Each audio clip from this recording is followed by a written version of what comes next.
धन्यवाद आपका। आपने मुझे मौका दिया कि मैं पादरी साहब के बारे में कुछ बता सकती हूँ। आप पास्टर प्रदीप सिंह हैं, जो कि ईस्टर्न यूपी सेक्शन में आप काम करते हैं और आपका जो काम है वो गोरखपुर चर्च में है और आपकी पत्नी भी आपकी सहायक है और इनकी मिनिस्ट्री में इनकी मदद करती है। एंजेलिना उनका नाम है और उनके पास एक छोटा-सा बेबी है और उसकी परवरिश भी ये बड़े अच्छे ढंग से कर रहे हैं। पास्टर के लिए हम प्रार्थना करते हैं, पास्टर के लिए हम धन्यवाद करते हैं कि जब मैंने इन्हें पिछले हफ्ते बोला, तो उन्होंने बोला ठीक है मैं बोलूँगा और मैं pastor Pradeep the time is yours now. Thank you.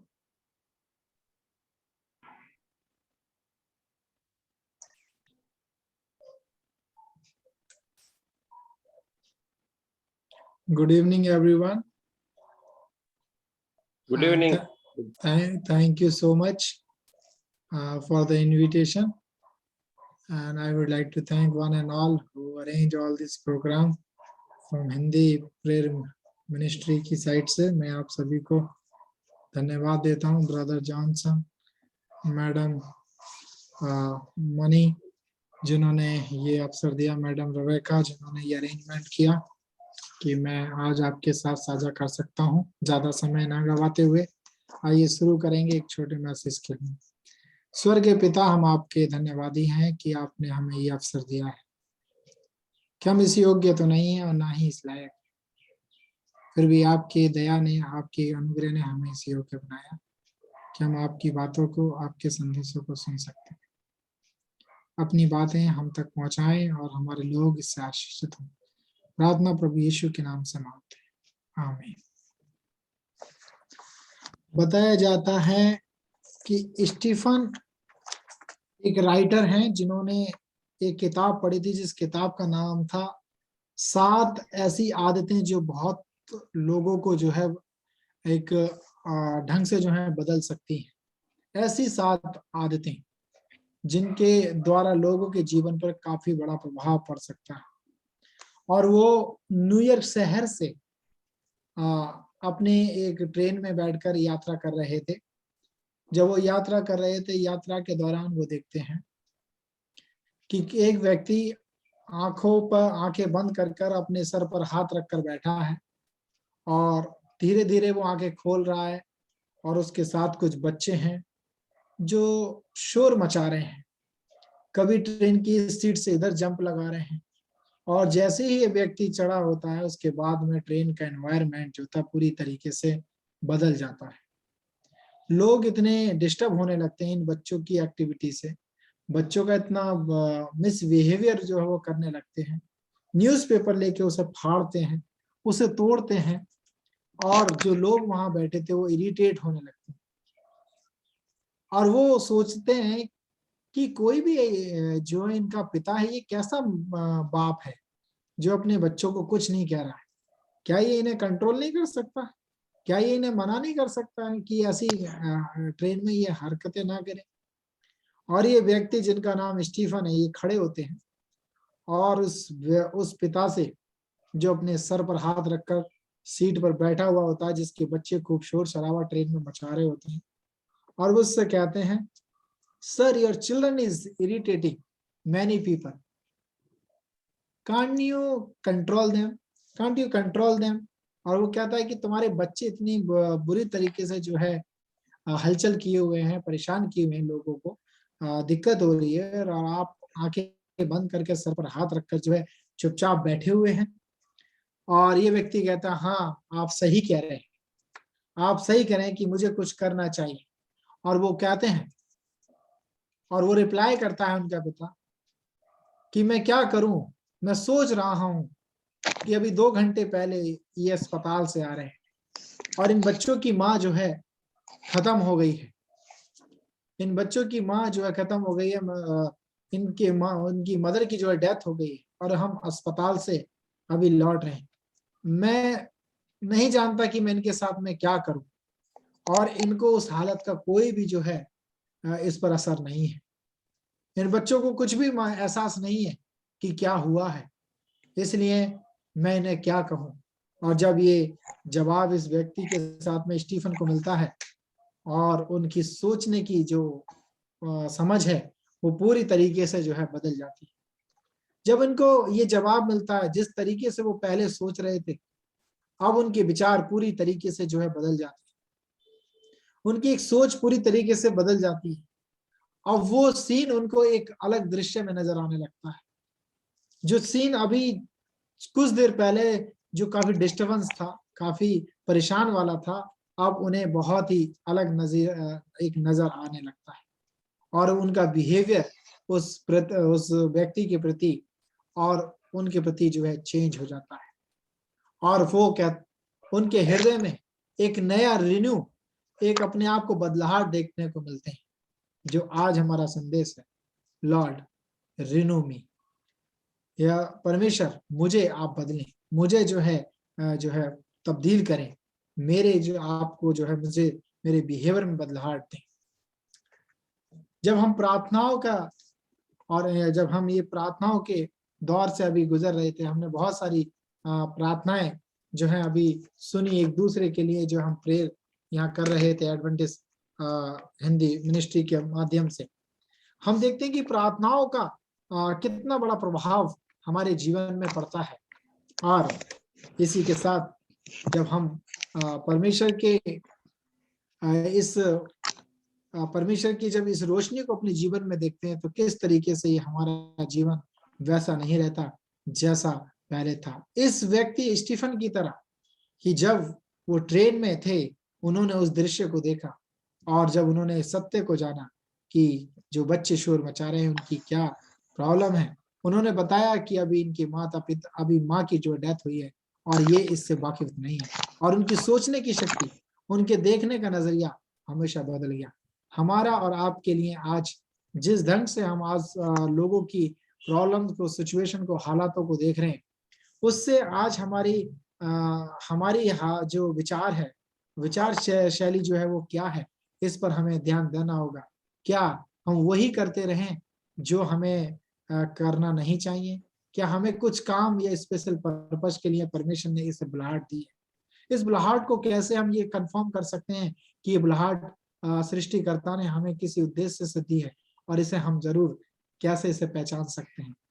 इसलिए जब हम मती का अध्याय मैथ्यू चैप्टर 24 एंड वर्स 45 में जब हम पढ़ते हैं, तो we will found the story of the servant.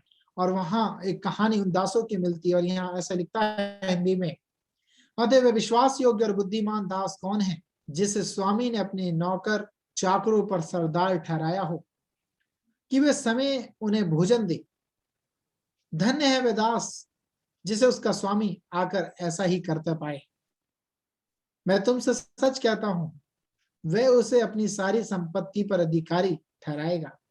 परंतु यदि वे दुष्ट दास, यहां एक बात और की गई, परंतु यदि वे दुष्ट दास, अ फुलिश सर्वेंट, सोचने लगे कि मेरे स्वामी में के आने में देर हो रही है, और अपने साथियों को पीटने लगे, अपने सगे संबंधियों पर, अपने करीबियों पर जो है उनके साथ मिसबिहेव करने लगे, उनके साथ एक गलत जो है गलत चीजों के साथ बर्ताव करने लगे। परंतु यदि वे दुष्ट दास सोचने लगे कि मेरा स्वामी आने में देर है, और वे अपने साथियों दासों को पीटने लगे, और पियक्कड़ यानी ड्रिंकर्स, मोकर्स, उनके साथ वो खाए पिए, अगर वो इन लोगों के साथ की कंपनी ज्वाइन करे और उनके साथ खाए पिए, और वर्स 50 it says, तो उस दास का स्वामी ऐसे दिन आएगा, someday the master will come, और आएगा, और जब उसकी वो बाट जोतता ना था, यानी कि जब वे उसकी प्रतीक्षा कर भी नहीं रहे थे, उसका इंतजार भी नहीं कर रहे थे, और ऐसी घड़ी जिसे उसने कभी जाना नहीं था, सोचा नहीं था, और ना उसके माइंड में ऐसा था कि उसका स्वामी आएगा, तब वह उसे भरी ताड़ना देगा। और ऐसे समय में आएगा जब उसके दास को ये पता था कि कभी भी मेरा स्वामी आ सकता है, फिर भी उसने इस वार्निंग को, इस चुनौती को जो है सीरियस नहीं लिया, और वो वही काम करता रहा, और उस खाने पीने में और मिसबिहेव करने में, गलत चीजों की संगति में शामिल रहा। तो उसके बारे में लिखा है कि उसे भारी ताड़ना यानी कठोर कष्ट या दुख उसको मिलेगा, या परेशानी उसको दी जाएगी, या सजा उसे मिलेगी, और उसका भाग कपटियों के साथ ठहराया जाएगा। वह रोना और दांत पीसना होगा। और यही सेम बात यीशु मसीह लूका अध्याय उसका 12 अध्याय और उसकी 41 आयत में लिखते हैं, और यहाँ बहुत क्लियर शब्दों में लिखा गया है। तब पतरस ने कहा, हे प्रभु, क्या ये दृष्टांत तू हमसे ही कहता है, या फिर औरों के लिए इसमें सब बात कही जा रही है? और प्रभु ने कहा, वह विश्वास योग्य और बुद्धिमान भंडारी कौन है? Who will be the good steward? जिसका स्वामी उसे नौकर चाकरों पर सरदार ठहराए, कि उन्हें उस समय पर भोजन सामग्री यानी चीजें दे। और धन्य है वह दास जिसे उसका स्वामी आकर ऐसा ही करता पाए। मैं तुमसे सच कहता हूं कि उसे अपने सब संपत्ति पर अधिकारी ठहराएगा। परंतु यदि वे दास सोचने लगे कि मेरा स्वामी के आने में देर हो रही है, मेरे मास्टर के आने में देर हो रही है, और दासियों के साथ मारपीट करने लगे, झगड़ा करने लगे, मिसबिहेव करने लगे, उनके साथ एक अच्छा बिहेवियर प्रकट ना करे, तो उसका दास का स्वामी ऐसे दिन आएगा जब उसकी बाट जोतता ना रहा, जब उसने सोचा भी ना रहा, और उसे एक भारी दंड देगा। दंड देकर उसका भाग अविश्वासियों को दे देगा, जो उसे जानते नहीं थे, के साथ ठहराएगा। और 47 में लिखा है, वह दास जो अपने स्वामी की इच्छा को जानता था, जिस सर्वेंट को ये पता था what is my master choice, and still he doing opposite, और जबकि वो दास ये जानता था कि मेरे स्वामी की इच्छा क्या है, और तैयार ना रहा, he was not ready after knowing everything that my master will come someday, and he was not serious. He was enjoying in drinking, enjoying in adultery, enjoying in stealing, enjoying in everything, और वो सब चीजों में जो है भागी था। And this servant the Lord has appointed, जो दास जिसे परमेश्वर ने ठहराया और उसकी इच्छा के अनुसार नहीं चला, he was not doing according to the will of God. और उसके बारे में लिखा है, और उसकी इच्छा के अनुसार नहीं चला। वो दास, वो सर्वेंट, वो प्रीचर, वो लेमैन, वो लोग जो मसीह के फॉलोअर उसके अनुसार ना चले, लिखा बहुत मार खाएगा। लूका इसे शब्दों को क्लियर करता है कि वो से बहुत कष्ट जो है दिया जाएगा। परंतु जो नहीं जानकर मार खाने के योग्य काम करे, वह थोड़ा ही मार खाएगा। इसलिए जिसे बहुत दिया गया है उसे बहुत मांगा जाएगा, और जिसे बहुत सौंपा गया है उसे बहुत लिया जाएगा। ये दृष्टांत हमें मदद करता है। We all are the servant of God. We all are the servant of God. We all are doing the God's work. After knowing that we are the God's children and we are His servant, we know everything what God wants us, and still we are not doing the same. अगर हम फिर भी उसे नहीं कर रहे हैं, तो लिखा है, और वो हम ऐसी हालत में पाए जाएं जब परमेश्वर आए तो बहुत मार खाएगा। Our punishment will be bigger. Our punishment will be more higher than the others. क्योंकि हमने जानते हुए भी हमने उसके उस लक्ष्य को, उस बिहेवियर को फॉलो नहीं किया। आज शाम क्या हम ये अपनी कॉलिंग को, ये अपने आप को देख सकते हैं कि ये कॉलिंग हमारे लिए ब्लड दिए।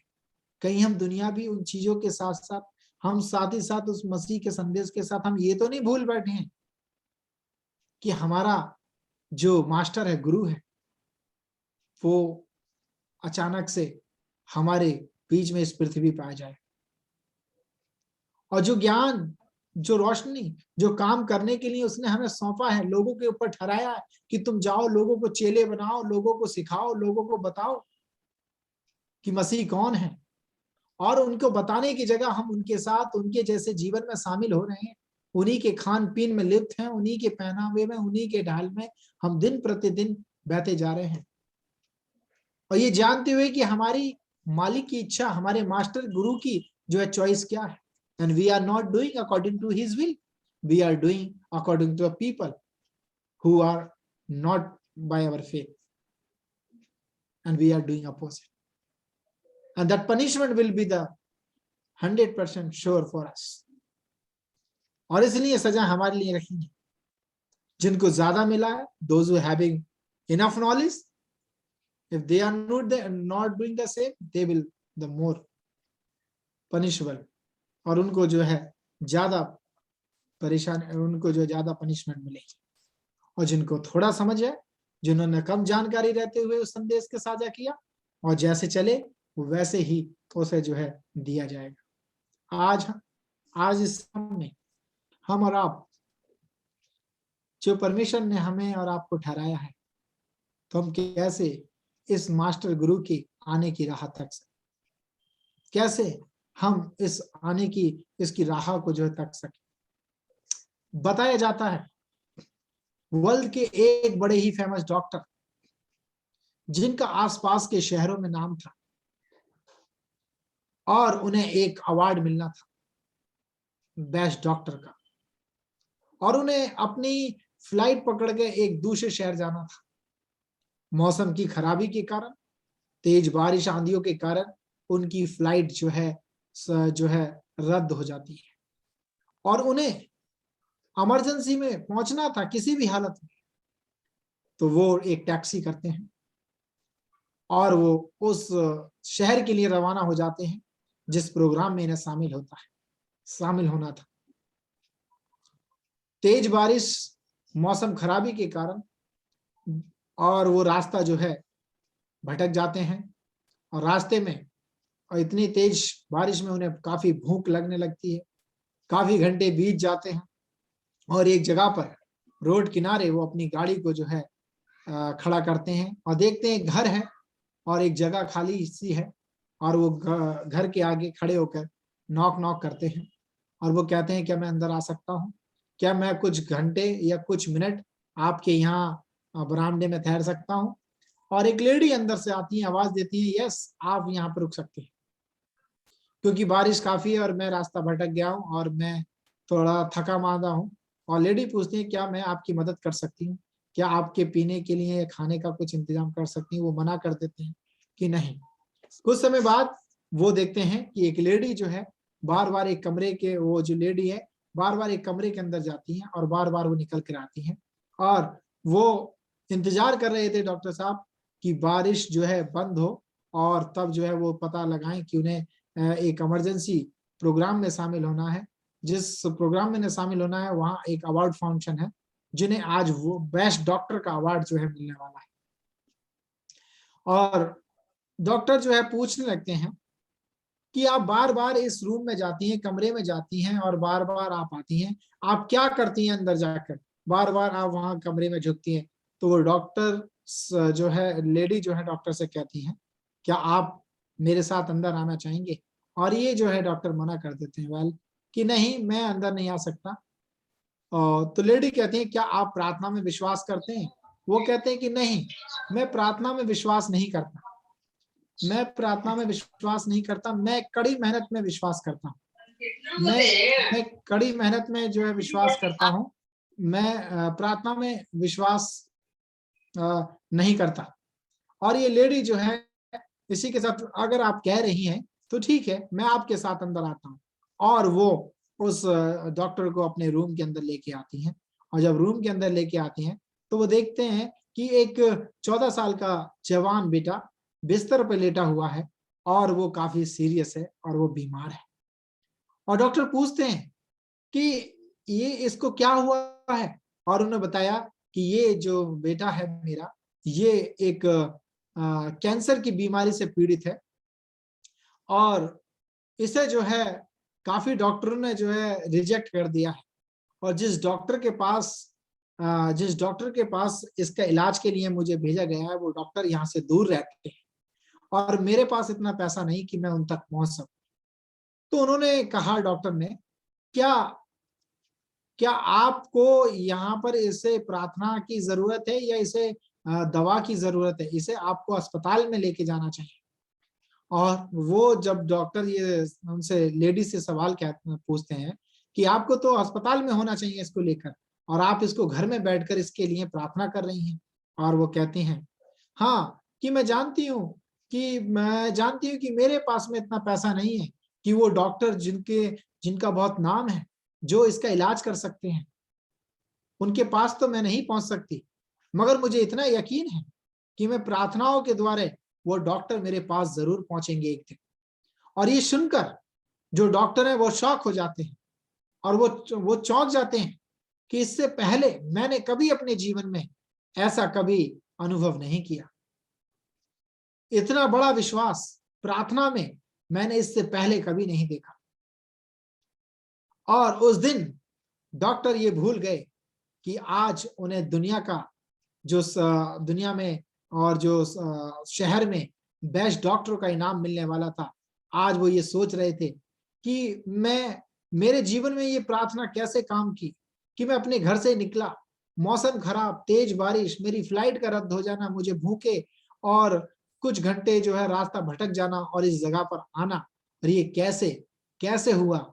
और जब मैं इस घर पर पहुंचा तो इस महिला ने ये कहा कि मैं तो उस डॉक्टर के पास नहीं पहुंच सकती अपने इस बेटे को लेके, क्योंकि मेरे पास इतना पैसा नहीं है, मगर मेरी प्रार्थनाओं के द्वारा, मेरे प्रेयर के द्वारा परमेश्वर उन डॉक्टर को एक दिन मेरे यहाँ जरूर भेजेगा। और आज वो डॉक्टर, जब उन्होंने पूछा कि किसने रिकमेंड किया, कौन डॉक्टर है, जब उन्होंने उसके पेपर दिखाए तो पता लगा वो जो डॉक्टर जो उनके घर पर आए हुए थे, जो पानी के बरसात से बचने के लिए रास्ता भटक गए थे, कुछ शरण उन्होंने ली थी, जब उनका देखते हैं तो वो उन्हीं के क्लिनिक का एड्रेस था जो डॉक्टर आज उनके घर पर आए हुए थे। और ये विश्वास उस प्रार्थना का, उस महिला का देखकर डॉक्टर के जीवन में चेंज आ गए and he was totally renew his life. और उसी दिन से उनके जीवन में एक परिवर्तन आया, और ये परिवर्तन ऐसा था कि उन्हें ये यकीन हो गया कि सिर्फ कड़ी मेहनत ही नहीं, आपका पेशा ही नहीं, बल्कि प्रार्थनाओं के द्वारा आप चीजों को जो है, जहां आप नहीं पहुंच सकते वहां प्रार्थनाएं पहुंच सकती हैं। और प्रार्थना के द्वारा ये डॉक्टर, जहां इन्हें आज अवार्ड फंक्शन में पहुंचना था, वहां ना जाकर आज ये एक ऐसे घर में पहुंच गए जहां वो बेटा कई सालों से जो है बीमार था। और फिर इन्होंने कहा कि मैं इस बेटे का ट्रीटमेंट करूंगा, आप मेरे यहाँ जो है इसे लेके चलिए, मैं देख रेख करूंगा। आज प्रियो, इस बात को, इस कहानी को बताने का उद्देश्य ये है कि हमें कुछ जिम्मेदारियां मिली हैं, कुछ रिस्पॉन्सिबिलिटी परमेश्वर ने दी है।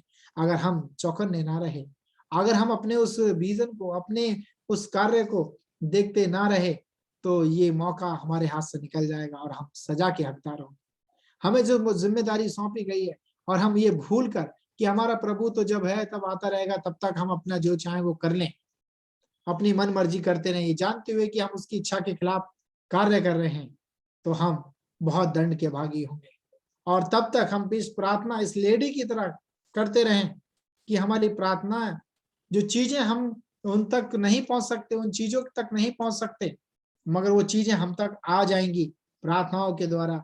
जैसे इस महिला के जीवन में वो डॉक्टर जिसका कभी वो नहीं पहुंच सकती थी, आज कैसी आजमाइशों में, कैसे प्रॉब्लम्स में रहते हुए वो डॉक्टर उनके घर पर थे, जहां उन्हें कभी मिला नहीं जा सकता था, आज वो मिलने के लिए उनके फेस टू फेस सामने थे। ये प्रार्थनाओं का जो है जवाब है, ये प्रार्थनाओं के विश्वास का एक असर है जो आज हम कर रहे हैं। ये प्रार्थना सभा, ये कम्युनिटी एडवेंटिस्ट प्रार्थना सभा, आज हम सब ये सोचें हमारा जो काम है, क्या हम वो धन्य दास हैं या हम वो फुलिश दास हैं, सर्वेंट हैं, जिसे सब कुछ पता था और फिर भी उसने वो सब किया जिसको वो सजा का मुकर्रर बना। हमें दूसरों के लिए रोशनी बांटने के लिए, हमें दूसरों के साथ प्रेम बांटने के लिए, साझा करने के लिए परमेश्वर ने रखा है कि हम उसके प्रेम को प्रकट करते रहें, प्रार्थनाओं के द्वारा, कामों के द्वारा।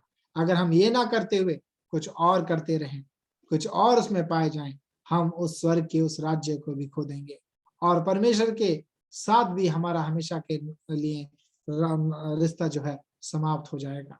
आज हम जो भी जहां भी हैं, चाहे हम बेंगलोर से हों, यूपी से हों, एमपी से हों, गुजरात से हों, wherever it is, above all we are one in Christ. हम मसीह में सब एक हैं and we have to look forward to do his work faithfully in all the parts of this world. हर एक संसार के कोने में, हर एक रूप में, whatever God has given the talent for us, let us use and make a difference in people's life. आइए हम उन सब वरदानों को जो परमेश्वर ने दी हैं उसका इस्तेमाल करें और लोगों के जीवन में आनंद जो है और खुशी जो है पैदा करें। We cannot change the whole world. At least we can change someone. हम पूरी दुनिया को तो नहीं बदल सकते, मगर किसी एक के जीवन को तो हम प्रभावित कर सकते हैं। We can influence at least one family nearby. If we cannot change the whole world, at least we can influence or we can try to change the one family wherever it is. इसी के साथ परमेश्वर आप सबको आशीष दे और आशा है, उम्मीद है कि आज के इस संदेश के द्वारा आपको आशीष मिली होगी। Amen. Amen. Thank you so much. बहुत बहुत धन्यवाद पास्टर। प्रार्थना की